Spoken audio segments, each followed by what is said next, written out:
Welcome to Tuesday of Holy Week with Outside the Circle.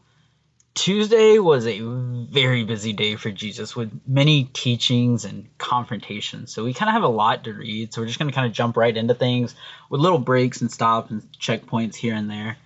Just to kind of recap what is going on, especially because, again, there is a good bit. So for those following outside of this, as far as reading the actual gospel accounts, because I am doing the blended version, these accounts will be found in Matthew chapter 21, verses 23, all the way to chapter 24, verse 31. Mark, it's chapter 11, verse 20, all the way to chapter 13, verse 37. And Luke, it starts in chapter 20, verse 1, and goes to 21, verse 36. And in John, it starts in chapter 12, verse 20, and goes all the way to verse 38.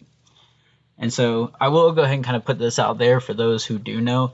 This section does kind of cover the Olivet Discourse. If you don't know what that is, look it up. Cool stuff. Sadly, I don't really have time to get too much into it, but we will be discussing that for those of you who know what it is and are a little excited for it. There's your little teaser of what's to come later on. So let's just get right into it. So I told y'all we were going to talk about the lessons from the fig tree, and that's exactly where we're starting today.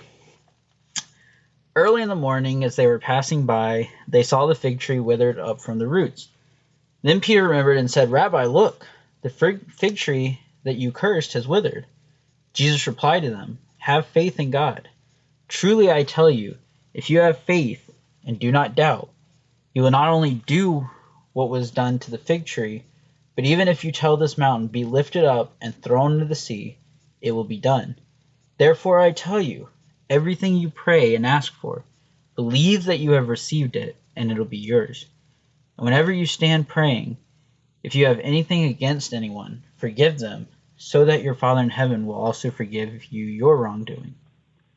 During the day he was teaching in the temple, and in the evening he would go out and spend the night on what is called the Mount of Olives. Then all the people would come early in the morning to hear him in the temple. So just going to pause there real quick. So again, the lesson of the fig tree is really simple. The tree looked healthy, but it produced no fruit.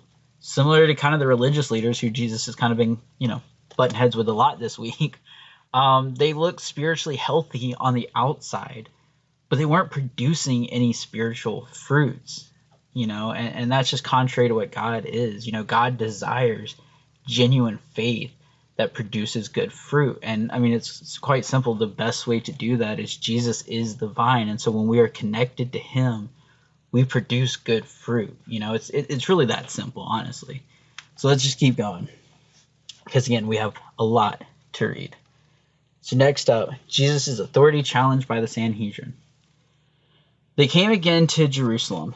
As he was walking in the temple, teaching the people and proclaiming the good news, the chief priests, the scribes, and the elders came and asked him, "Tell us, by what authority are you doing these things? Who gave you the authority to do these things?" Jesus said to them, "I will also ask you one question, then answer me, and I will tell you by what authority I do these things. Was John's baptism from heaven or of human origin? Answer me." They discussed it among themselves. "If we say from heaven," he will say, "then why didn't you believe him? But if we say of human origin, all the people will stone us, because they are convinced that John was truly a prophet." So they answered Jesus, "We don't know." And Jesus said to them, "Neither will I tell you by what authority I do these things." So very early on, we see, they're already upset with the events of Sunday and Monday.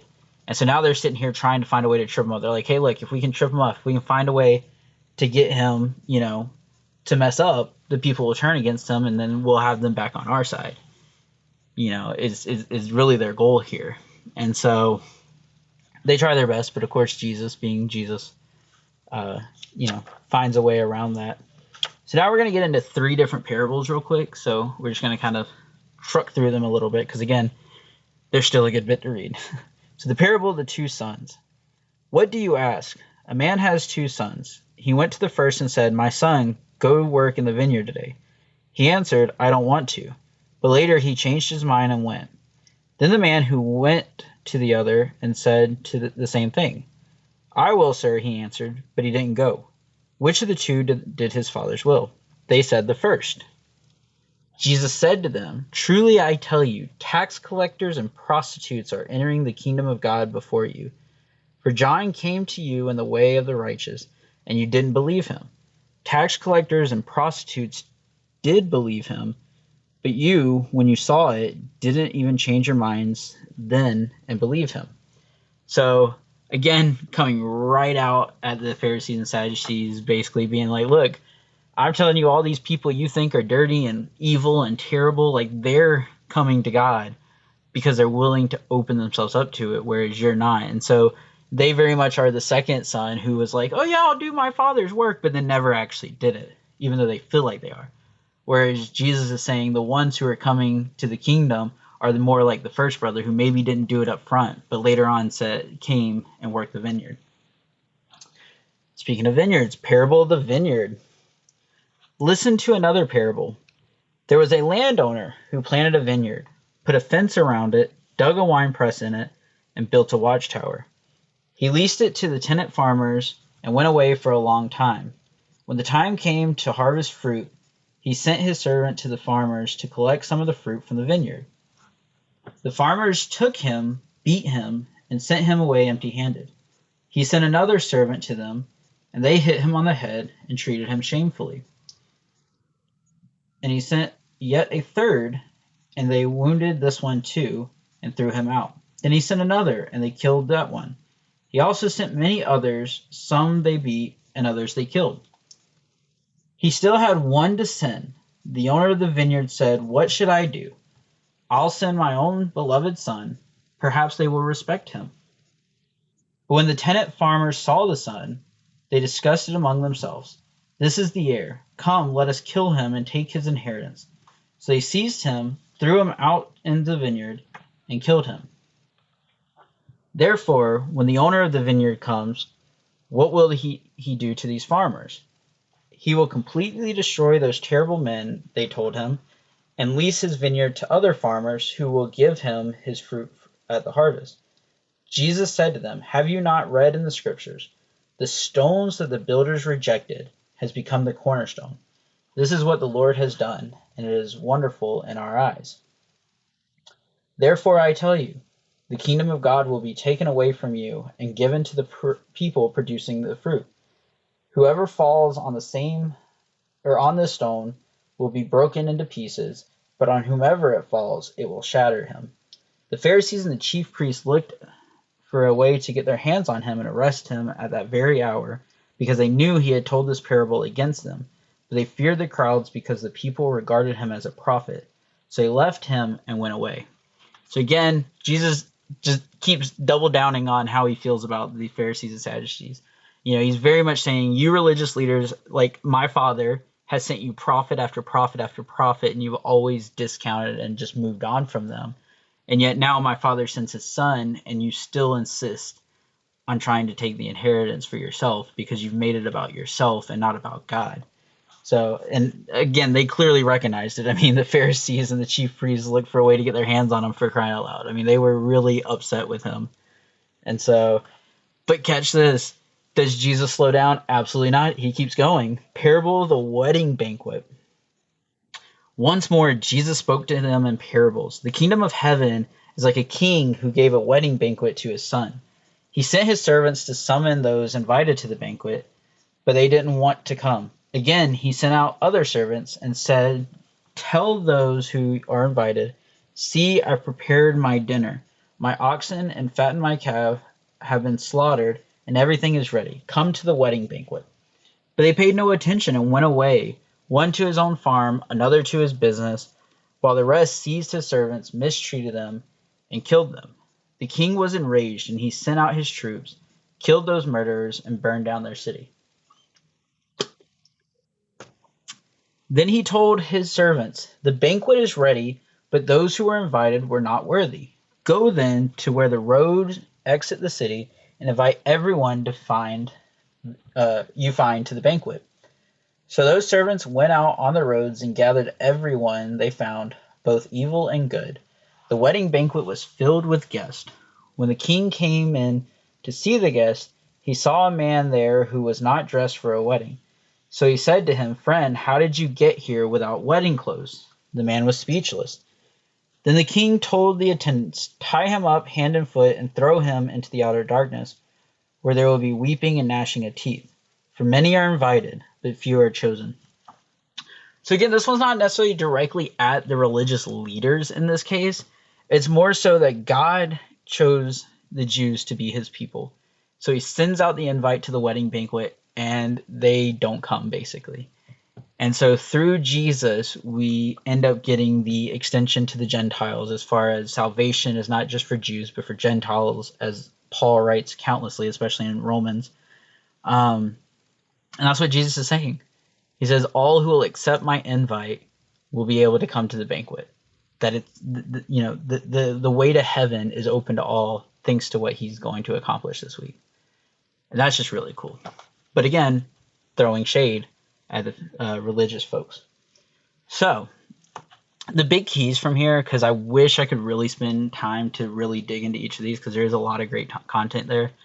But again, we still have a good bit to get to. So, the big key from these three parables is that Jesus is talking directly to the religious leaders and speaking on topics of like obedience, rejection of God and his sent prophets and his son, and the consequences of this. They rejected the cornerstone, which is Christ, and therefore, they didn't take the invite to the wedding banquet, and so now the invite is sent to all those who will accept it. So again, that's pretty cool. But they don't stop there trying to trip him up. So let's keep going. A question about taxes. Then the Pharisees went and plotted how to trap him by what he said to hand him over to the governor's rule and authority. So he sent their disciples to him, along with the Herodians, spies who pretended to be righteous. "Teacher," they said, "we know that you are truthful and teach truthfully the way of God. You don't care what anyone thinks, nor do you show partiality. Tell us then what you think. Is it lawful to pay taxes to Caesar or not? Should we pay or shouldn't we?" Perceiving their malicious intent, Jesus said, "Why are you testing me, hypocrites? Show me the coin used for the tax." They brought him a denarius. "Whose image and inscription is on this?" he asked them. "Caesar's," they said to him. Then he said to them, "Give then to Caesar the things that are Caesar's, and to God the things that are God's." They were not able to catch him in what he had said in public, and being utterly amazed at this answer, they became silent. So they left him and went on his way. So, this one's actually kind of cool. Again, another great thing to really dig into, but sadly, just don't really have the time. Again, religious leaders are trying to trap him. Once again, he answers them flawlessly to the point of they're literally impressed. Big key here, though, he says, "Give to Caesar what is Caesar's," talking about the money, give the tax away, but give to God what is God's. And ultimately, if he's saying that a coin has Caesar's image on it, so you should give it to Caesar, well, then what has God's image on it? Well, we are created in God's image, so therefore we should render to God what is God's, which is ourselves. That's really cool. Again, I wish I had time to really just unpack that, but still more. So let's keep on trucking. The question about the resurrection. The same day, some Sadducees, who say there is no resurrection, came to him and questioned him. "Teacher, Moses wrote for us that if a man's brother dies, leaving a wife behind but no child, that man should take the wife and raise up offspring for his brother. There were 7 brothers among them. The first married a woman, and dying left no offspring. The second also took her, and he died, leaving no offspring. And the third likewise. None of the 7 left offspring. Last of all, the woman died too. In the resurrection, when they rise, whose wife will she be, since the 7 have married her?" Jesus spoke to them. "Isn't this the reason why you've mistaken? You don't know the scripture or the power of God. The children of this age marry and are given in marriage, but those who are counted worthy to take part in that age and in the resurrection from the dead neither marry nor are given in marriage. For they can no longer die, because they are like angels of heaven and are children of God, since they are children of the resurrection. And as for the dead being raised, haven't you read the book of Moses? Moses even indicated in the passage about the burning bush that the dead are raised. where he calls the Lord of God, or the Lord, the God of Abraham, and the God of Isaac, and the God of Jacob. He is not the God of the dead, but of the living, because all are living to him. You are badly mistaken. When the crowds heard this, they were astonished at his teaching.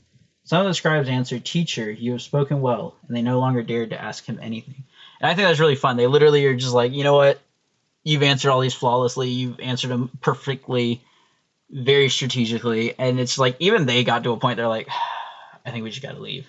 Like he's embarrassing us at this point. Like, the longer we go. But I will say this one quick thing that I found really fun, though, of talking about he is not the God of the dead, but of the living, because all are living to him. I just really love the not the God of the dead, but of the living. I really want y'all to hold on to that. We'll get back into it later this week. Won't get into it right now. I know I keep teasing things, but hey, you know what? It just means you got to keep coming back for more. So I got you hooked, okay? So let's keep going. The greatest commandment. When the Pharisees heard that he had silenced the Sadducees, they came together. One of the scribes, an expert in the law, approached. When he heard them debating and saw that Jesus answered them well, he asked a question to test him. Which command is the most important of all? Jesus answered, the most important is, listen, Israel, the Lord our God, the Lord is one. Love the Lord your God with all your heart, with all your soul, with all your mind, and with all your strength. This is the greatest and most important command. The second is like it. Love your neighbor as yourself. There is no other command greater than these. All the laws and the prophets depend on these two commands. While the Pharisees were together, Jesus was teaching in the temple and questioned them, What do you think about the Messiah? Whose son is he? They replied, David's. He asked them, How can the scribes say that the Messiah is the son of David? How is it then that David, inspired by the Holy Spirit, calls him Lord? For David himself says in the book of Psalm, The Lord declared to my Lord, Sit at my right hand until I put your enemies under your foot. If David calls him Lord, how then can he be his son? No one was able to answer him at all, and from that day no one dared to question him anymore, and the large crowds were listening to him and were delighted. So, again, this one's pretty simple. Simply put, just love God and love others. He quotes Old Testament from the Law of Moses at that, which makes it even cooler. But again, he's saying these are the greatest commands, but never get the order skewed, because it's love God first and then love others. When you love God, you keep his commands, and that's how you're able to love others. So let's keep on trucking. Then Jesus spoke to the crowds and to his disciples. The scribes and the Pharisees are seated in the chair of Moses. Therefore, do whatever they tell you and observe it. But don't do what they do, because they don't practice what they preach. They tie up heavy loads that are hard to carry and put them on people's shoulders, but they themselves aren't willing to lift a finger to move them. They do everything to be seen by others. They enlarge and lengthen their tassels. They love the place of honor at banquets, the front seats in the synagogues, greetings in the marketplace, and to be called rabbi by people. But you are not to be called rabbi, because you have one teacher, and you are all brothers and sisters. Do not call anyone on earth your father, because you have one Father who is in heaven. You are not to be called instructors either, because you have one instructor, the Messiah. The greatest among you will be your servant. Whoever exalts himself will be humbled, and whoever humbles himself will be exalted. Woe to you, scribes and Pharisees, hypocrites! You shut the doors of the kingdom of heaven in people's faces, for you don't go in, and you don't allow those entering to go in. They devour widows' houses and say long prayers just for show. These will receive harsher judgment. Woe to you, scribes and Pharisees, hypocrites! You travel over land and sea to make one convert, and when he becomes one, you make him twice as much of a child of hell as you are. Whew, that's bold.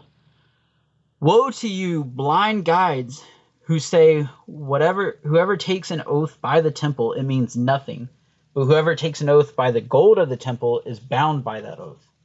Blind fools, for which is greater, the gold or the temple that sanctified the gold?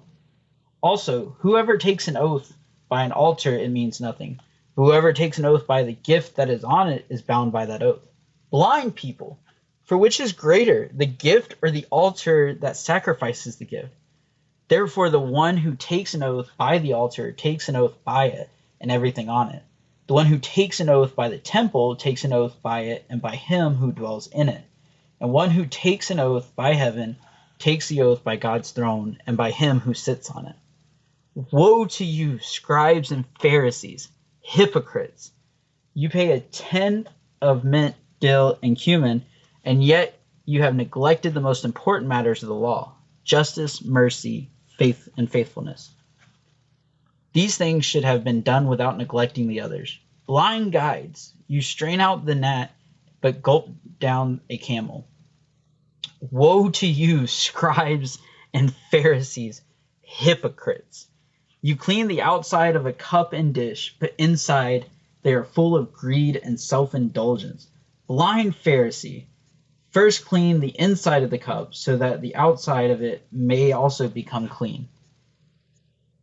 Woe to you, scribes and Pharisees, hypocrites! You are like whitewashed tombs, which appear beautiful on the outside, but inside are full of bones of the dead and every kind of impurity. In the same way, on the outside you seem righteous to the people, but inside you are full of hypocrisy and lawlessness. Woe to you, scribes and Pharisees, hypocrites!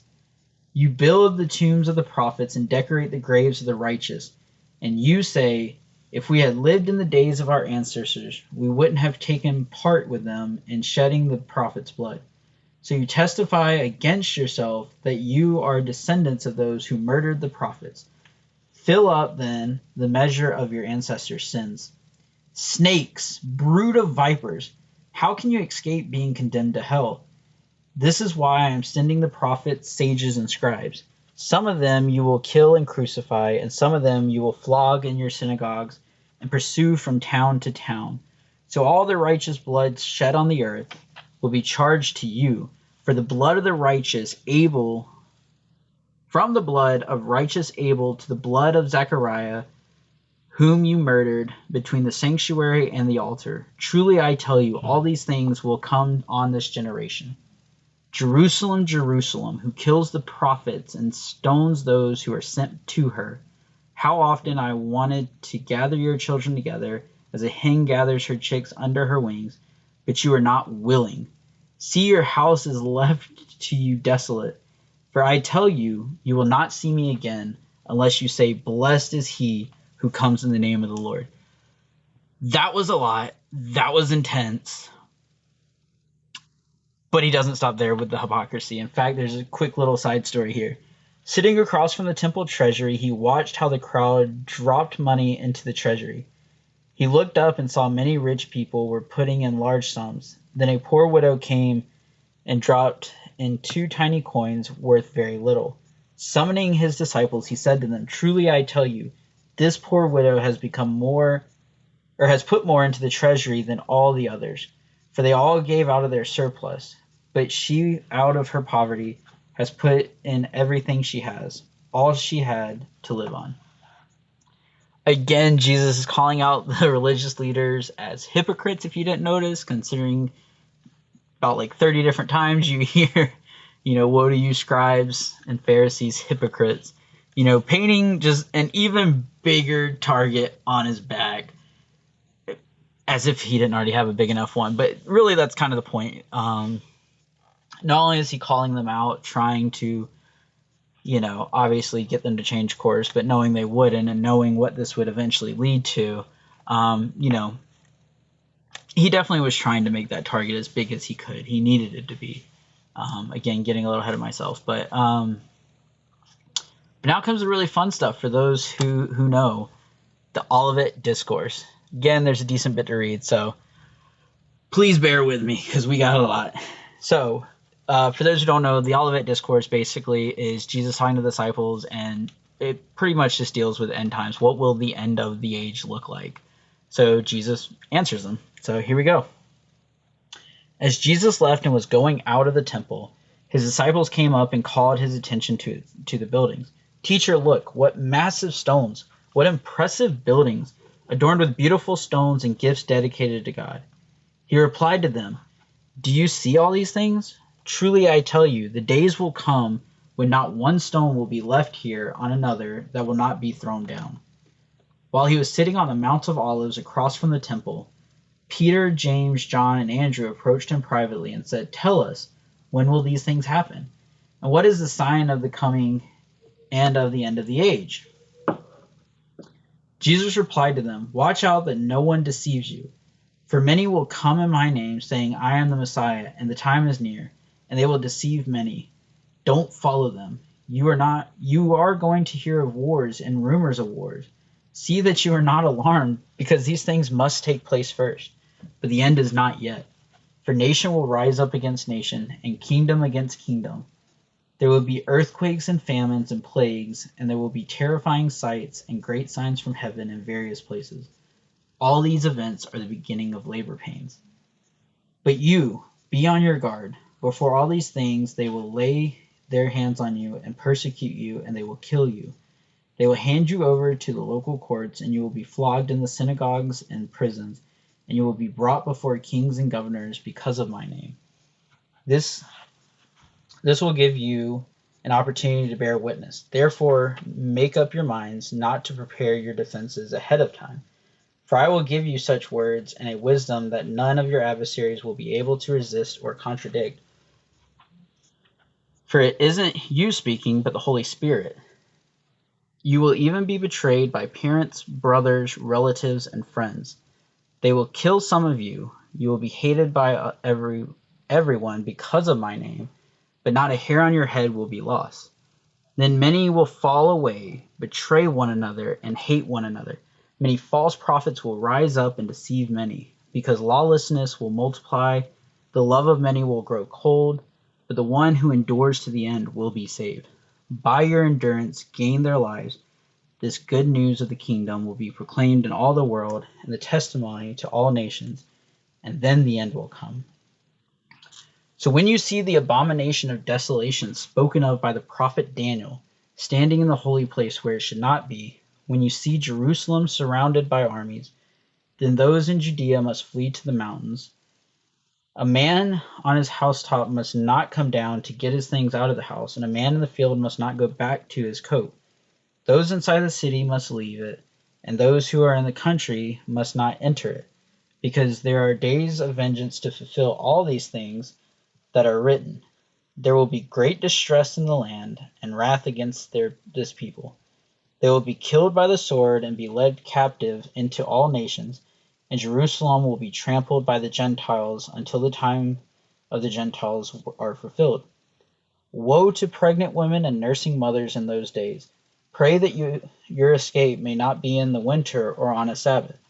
For at that time there will be great distress, the kind that hasn't taken place from the beginning of creation until now, and never again will. Unless those days were cut short, no one would be saved. But those days will be cut short because of the elect whom he chooses. If anyone tells you then, see, here is the Messiah, or over here, do not believe it. For false messiahs and false prophets will arise and perform great signs and wonders to lead astray, if possible, even the elect. And you must watch. Take note. I have told you in advance. So if they tell you, see, he was in the wilderness, don't go out. And see, he is in the storerooms, do not believe it. For as lightning comes from east and flashes as far as west, so will be the coming of the Son of Man. Wherever the carcass is, there the vultures will gather. Immediately after the distress of those days, there will be signs in the sun, moon, and stars. The sun will be darkened, and the moon will not shed its light. The stars will fall from the sky. There will be anguish on the earth among the nations, bewildered by the roaring of the sea and waves. People will faint from fear and expectation of the things that are coming on the world, because the powers of the heavens will be shaken. Then the signs of the Son of Man will appear in the sky, and then all the people of the earth will mourn. And they will see the Son of Man coming on the clouds of heaven with power and great glory. He will send out his angels with a loud trumpet, and they will gather his elect from the four winds, from one end of the sky to the other. When these things begin to take place, stand up and lift your heads, because your redemption is near. Learn this lesson from the fig tree. As soon as its branches become tender and sprout leaves, you know that summer is near. In the same way, when you see all these things happening, recognize that he is near at the door. Truly I tell you, this generation will certainly not pass away until all these things take place. Heaven and earth will pass away, but my words will never pass away. Now concerning that day and hour, no one knows, except neither the angels in heaven nor the Son, except the Father alone. As the days of Noah were, so is the coming of the Son of Man will be. For in those days before the flood they were eating and drinking, marrying and given in marriage, until the day of Noah boarded the ark. They didn't know until the flood came and swept them all away. This is the way of the coming of the Messiah, or the Son of Man will be. Then 2 men will be in the field, one will be taken and one left. 2 women will be grinding grain with a hand mill, one will be taken and one left. Watch, be alert, for you don't know when the time is coming. Whew. Still going, guys. I hope you're still with me. I know it's a lot. Be on your guard so that your minds are not dulled from carousing, drunkenness, and worries of life. Or that day will come on you unexpectedly like a trap. For it will come on all who live on the face of the whole earth. But be alert at all times, praying that you may have strength to escape all these things that are going to take place, and to stand before the Son of Man. It is like a man on a journey who left his house, gave authority to his servants, gave each one his work, and commanded the doorkeeper to be alert. But know this, if the homeowner had known what time the thief was coming, he would have stayed alert and not let his house be broken into. This is why you are also to be ready, because the Son of Man is coming at an hour you do not expect.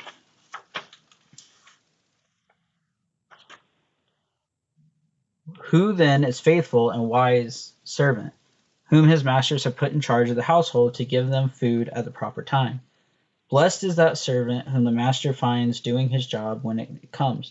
Truly I tell you, he will put him in charge of all of his possessions. But if the wicked servant says in his heart, my master is delayed, and starts to beat his fellow servants, and eats and drinks with drunkards, that servant's master will come on a day he does not expect him, and an hour he does not know. He will cut him in pieces and assign him a place with the hypocrites, where there will be weeping and gnashing of teeth. At that time the kingdom of heaven will be like 10 virgins who took the lamps and went out to meet the groom. 5 of them were foolish and 5 were wise. When the foolish took their lamps, they didn't take oil with them, but the wise ones took oil in their flask with their lamps. When the groom was delayed, they all became drowsy and fell asleep. In the middle of the night there was a shout, "Here's the groom, come out to meet him." Then all the virgins got up, trimmed their lamps. The foolish ones said to the wise ones, "Give us some of your oil, because our lamps are going out." The wise ones answered, "No, there won't be enough for us and for you. Go instead to those who sell oil and buy it for yourselves." When they had gone to buy some, the groom arrived, and those who were ready went in with him to the wedding banquet, and the door was shut. Later the rest of the virgins who also came and said, "Master, Master, open the door for us." He replied, "Truly I tell you, I don't know you. Therefore be alert, because you do not know either the day or the hour. For it is just like a man about to go out on a journey. He called his own servants and entrusted his possessions with them. To one he gave 5 talents, to another 2 talents, and to another 1 talent, depending on each one's ability. When he went on the journey, immediately the man who had received 5 talents went, puts them to work, and earned 5 more. In the same way, the man who earned 2 more, or with 2 earned 2 more. But the man who had received 1 talent went off, dug a hole on the ground, and hid his master's money. After a long time, the master of these servants came and settled accounts with them. The man who had received 2 talents approached, presented 5 more talents, and said, Master, you gave me 5 talents. See, I've earned 5 more talents. His master said to him, Well done, good and faithful servant. You were faithful over a few things. I will put you in charge of many things. Share your master's joy. Whew. Sorry, guys. It gets really thirsty after a while. The man with 2 talents also approached. He said, Master, you gave me 2 talents. See, I've earned 2 more talents. His master said to him, Well done, good and faithful servant. You were faithful over a few things. I will put you in charge of many things. Share your master's joy. The man who had received 1 talent also approached and said, Master, I know you.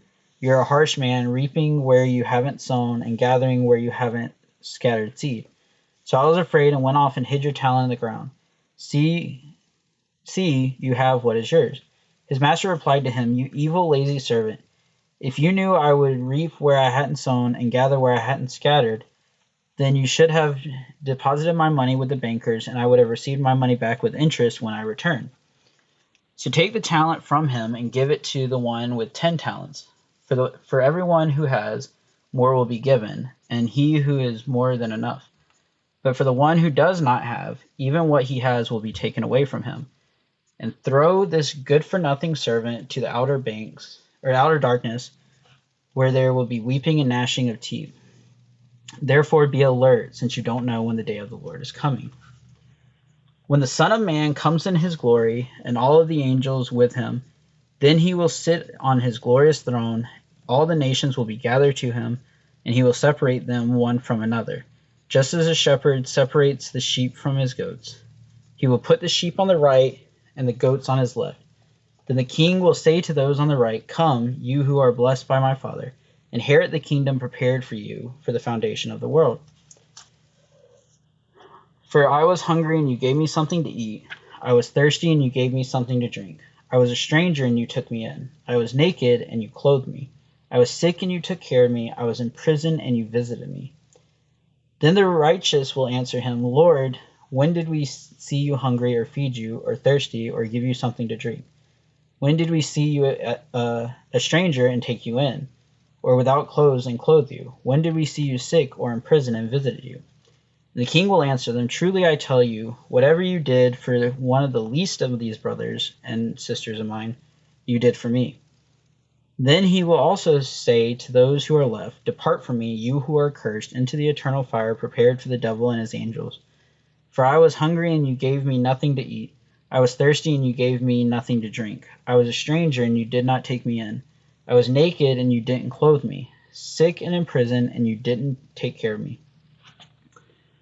Then they too will answer, Lord, when did we see you hungry or thirsty or a stranger or without clothes or sick or in prison and not help you?